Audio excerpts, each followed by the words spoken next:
প্রিয় বন্ধুরা, আসসালামু আলাইকুম। আপনারা কেমন আছেন?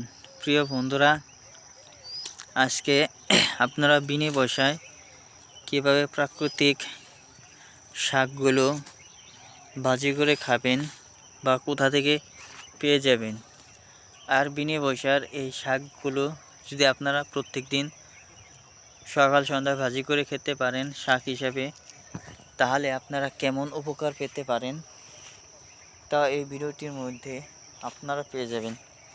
তো আপনারা ধৈর্য সহকারে আমার এই ভিডিওটি সম্পূর্ণ দেখতে থাকেন।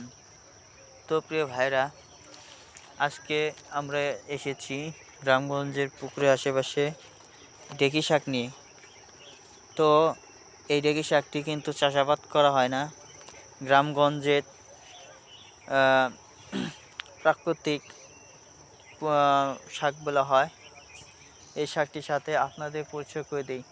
তো প্রিয় ভাইয়েরা, এই শাকটির নাম হচ্ছে ঢেঁকি শাক।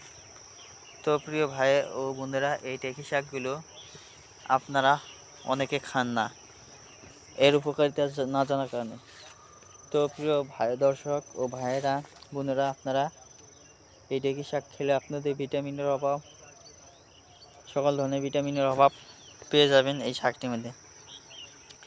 এই শাকের মধ্যে প্রচুর পরিমাণ ক্যালোরি আছে। তো প্রিয় ভাইয়েরা, আপনাদের শরীর সতেজ রাখতে চাইলে এই শাকগুলো নিয়মিত সেবন করুন। এই শাকের যে ডগাগুলো রয়েছে, তো প্রিয় ভাইরা, এই শাকের ডগাগুলোই আপনারা মূলত সেবন করবেন। তো ভাইরা, এই শাকটি গ্রামগঞ্জ থেকে পেয়ে যাবেন। তো এই ভিডিওটি ভালো লেগে থাকলে অবশ্যই আমাদের এই চ্যানেলটিকে সাবস্ক্রাইব করে নেবেন। ধন্যবাদ আপনাদেরকে।